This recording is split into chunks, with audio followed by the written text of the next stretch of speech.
Une authentique conversion au Christ est de nature christocentrée et non égocentrée. Vous scrutez les Écritures parce que vous pensez acquérir par elles la vie éternelle. Ce sont elles qui rendent témoignage à mon sujet et vous ne voulez pas venir à moi pour avoir la vie éternelle. Jean 5, 39, 40. Religieux, agnostiques et athées de diverses obédiences, imprégnés d'une culture matricielle viciée par le péché, abordent invariablement les écritures bibliques par le biais d'une grille de lecture réductionniste et confusionniste, d'un prisme conscientiel empirique sur fond d'une archéo-psyché atavique. Clichés, préjugés, stéréotypes divers interviennent systématiquement dans l'approche des textes, générant de nombreuses et multiples distorsions sémantiques et dissonances cognitives préjudiciables à l'éclosion et au développement de la véritable foi salvatrice, ainsi qu'à une authentique et réelle connaissance du seul vrai Dieu, créateur et rédempteur. Il nous a aussi rendus capables d'être ministres d'une nouvelle alliance, non de la lettre, mais de l'esprit, car la lettre tue, mais l'esprit vivifie. 2 Corinthiens 3,6. Jésus dit: laissez venir à moi les petits enfants et ne les en empêchez pas, car le royaume de Dieu est pour ceux qui leur ressemblent. Je vous le dis en vérité, quiconque ne recevra pas le royaume de Dieu comme un petit enfant n'y entrera point. Marc 10, 14, 15.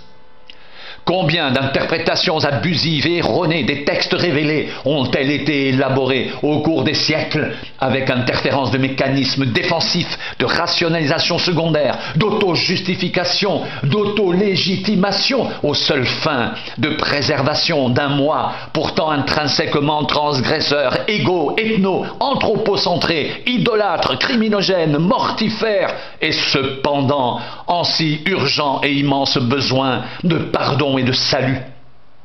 Combien également d'attitudes, conduites et comportements de résistance psychique anti-pneumatique au changement radical de nature et de vie voulu par Dieu et accordé par régénération et recréation intégrale de l'être sur le modèle du Christ rédempteur, n'ont-elles pas constitué pour des multitudes d'hommes et de femmes au cours de l'histoire du salut un obstacle prohibitif d'une intégration au royaume de Dieu et à l'incorporation à la famille divine avec Dieu pour Père?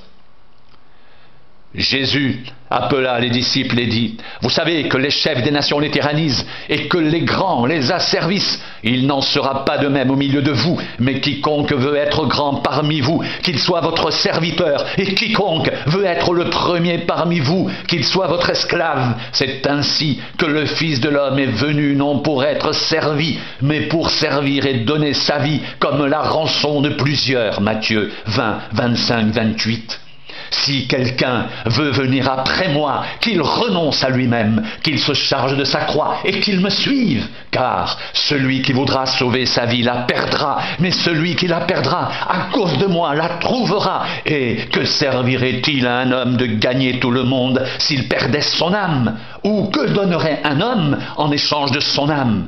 Car le Fils de l'homme doit venir dans la gloire de son Père avec ses anges, et alors il rendra à chacun selon ses œuvres. Matthieu 16, 24, 27. Celui qui aime son père ou sa mère plus que moi n'est pas digne de moi, et celui qui aime son père ou sa fille plus que moi n'est pas digne de moi. Celui qui ne prend pas sa croix et ne me suit pas n'est pas digne de moi. Matthieu 10, 37, 38. Les paroles dites par Christ sont esprit et vie. Jean 6, 63. Le but fondamental d'une approche et d'une assimilation fructueuse de l'information divine, signifiante, structurante et édifiante, réalisable sous la seule motion du Saint-Esprit, n'est certainement pas l'acquisition d'une bulle hyper-inflationniste, psychique, de sciences bibliques complexes, mais bien une connaissance et une conscience vivante, pneumatique de la personne et de l'œuvre de Jésus-Christ dans l'être intérieur. C'est l'esprit qui vivifie, la chair ne sert de rien. Les paroles que je vous ai dites sont esprit et vie. Jean 6, 63.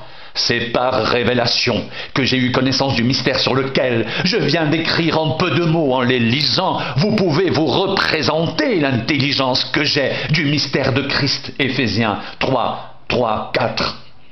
Vous n'avez point reçu un esprit de servitude pour être encore dans la crainte, mais vous avez reçu un esprit d'adoption par lequel nous crions « Abba, Père !» L'Esprit lui-même rend témoignage à notre esprit que nous sommes enfants de Dieu. Romains 8, 15, 16.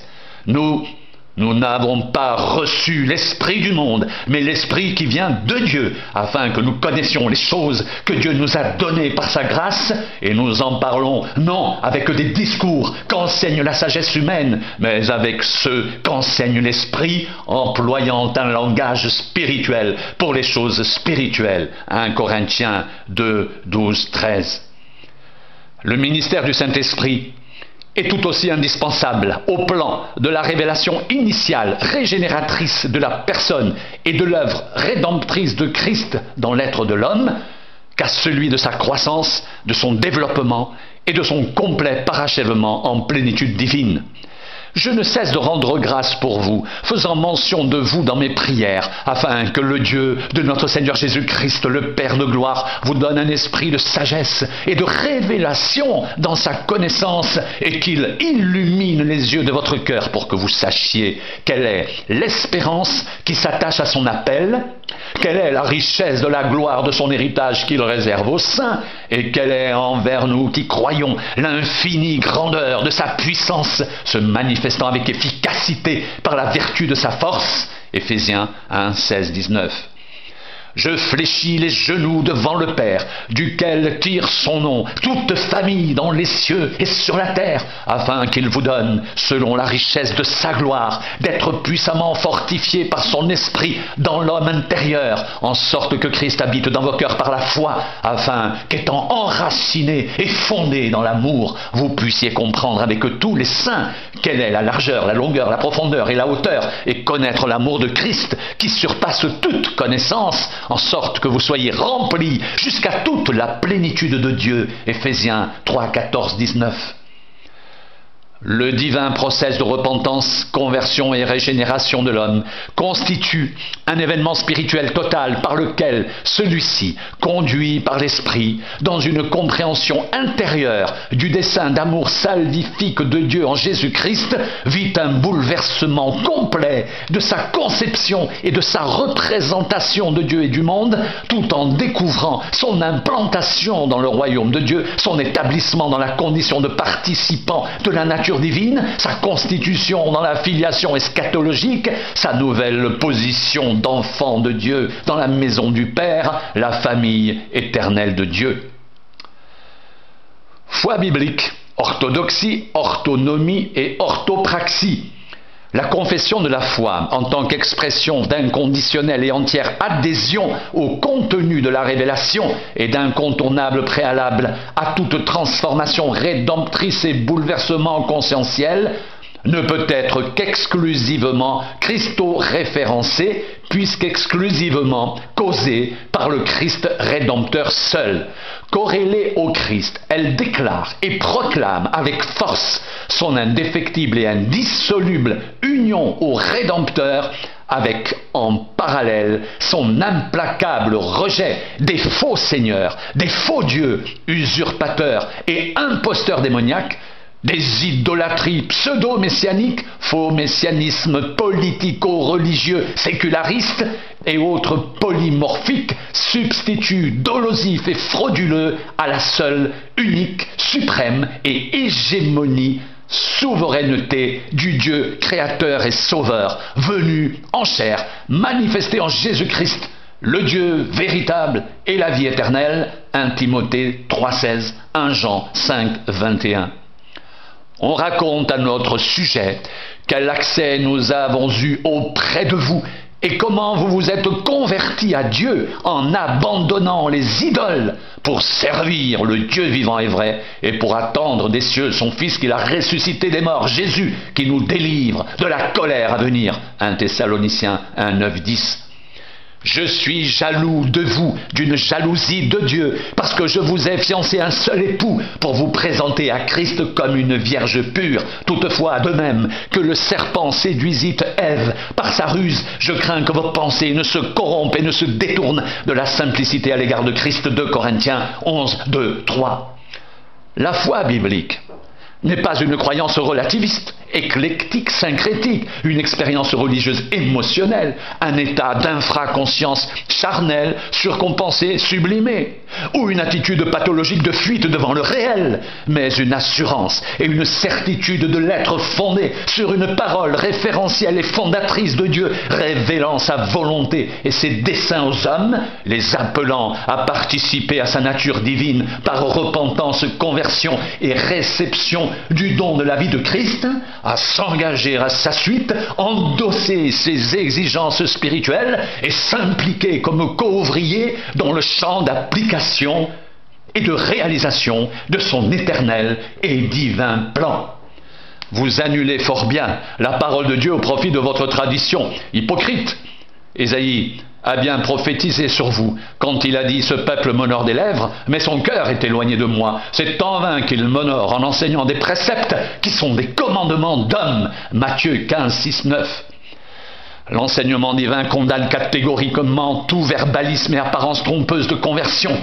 La foi authentique ne consistant pas en de vaines formulations abstraites, formelles ou émotionnelles, déclarations d'intention, effets d'annonce, pétitions de principe, en pratiques psychiques, ritualistes, obscurantistes, faites de liturgie, incantations et conjurations, autant de restitutions inconscientes de conditionnements et programmes comportementalistes, égaux, ethno, anthropocentriques, aliénants, inoculés et introjectés, hors de toute réflexion analytique, critique et christo-référencée.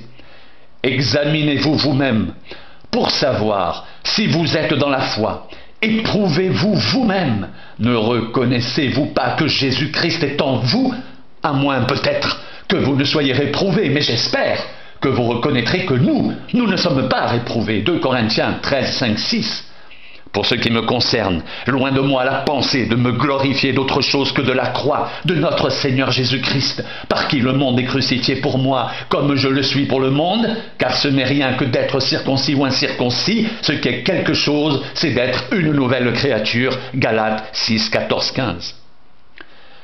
Conception, représentation erronée de la foi et jugement critique et implacable du Christ. Il n'est pas qu'une simple différence de degré ou de variante, mais une abyssale différence de nature entre les religions de l'âme, psyché, et la vie de l'esprit, pneuma. La foi néo-testamentaire se situant en radicale stratégie de fracture, rupture avec les légères, superficielles et vaines doctrines et pratiques des religions de blanchiment des actions transgressives de l'humanité proto-adamique séparée de Dieu et perdue loin de lui depuis la crise générique de désobéissance historiquement perpétrée en Éden. Ignorez-vous que nous tous, qui avons été baptisés en Jésus-Christ, c'est en sa mort que nous avons été baptisés. Nous avons donc été ensevelis avec lui par le baptême en sa mort, afin que comme Christ est ressuscité des morts par la gloire du Père, de même nous aussi, nous marchions en nouveauté de vie. En effet, si nous sommes devenus une même plante avec lui par la conformité à sa mort, nous le serons aussi par la conformité à sa résurrection, sachant que notre vieil homme a été crucifié avec lui, afin que le corps du péché fût détruit, pour que nous ne soyons plus esclaves du péché, car celui qui est mort est libre du péché. Romains 6, 3, 7. Aussi, la foi authentique ne peut-elle en rien faire l'objet d'amalgame, assimilation ou confusion avec un simple fait de transfert modificatif de rites, de liturgie, de système de croyance ou de changement d'une divinité idole pour une autre, car la foi engage et implique irréversiblement l'être en sa totalité et responsabilité illimitée dans le projet de construction spirituelle notifié et assigné par Dieu en vérité, paroles et actions avec ses correspondances, effets et conséquences dans ce temps présent et la plénitude des temps éternels.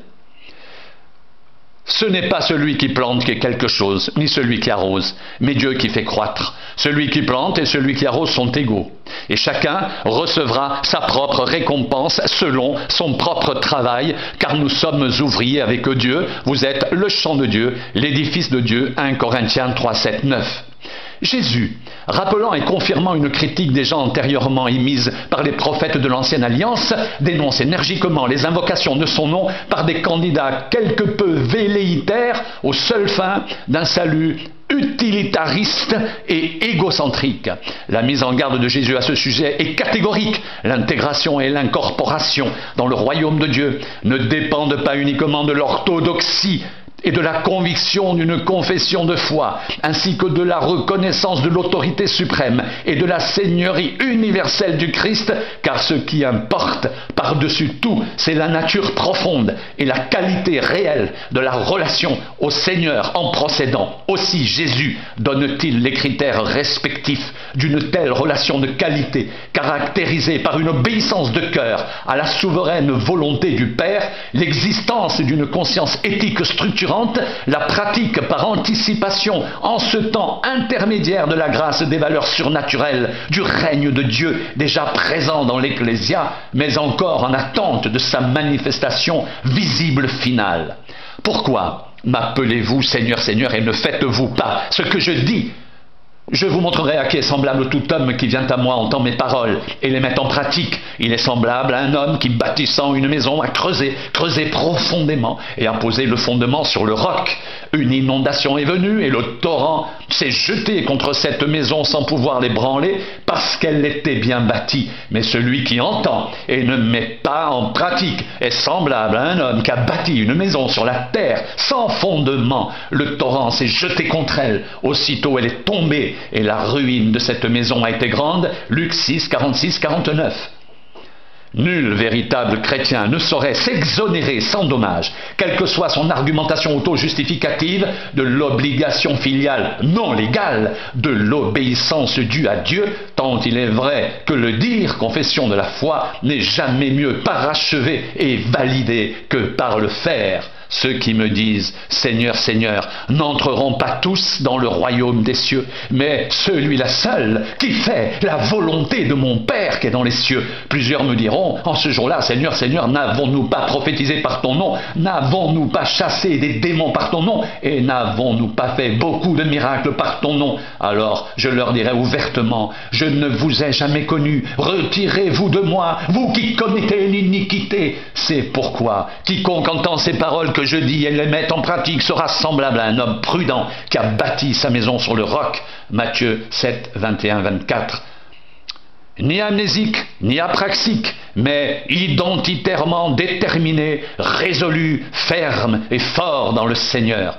Mettez en pratique la parole et ne vous bornez pas à l'écouter en vous trompant vous-même par de faux raisonnements, par sophisme ou paralogisme.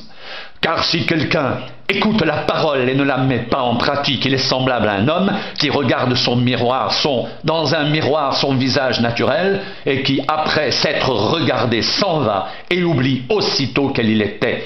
Mais celui qui aura plongé les regards dans la loi parfaite, la loi de la liberté, et qui aura persévéré, n'étant pas un auditeur oublieux, mais se mettant à l'œuvre, celui-là sera heureux dans son activité. Jacques 1, 22, 25. Oui, celui-là sera heureux dans ses initiatives, plans, actions et activités, réalisations et accomplissements spirituels générés et finalisés sous l'exclusive motion du Saint-Esprit au seul service de son Sauveur, Seigneur et Maître pour l'intégral accomplissement de son impérative, souveraine, divine volonté.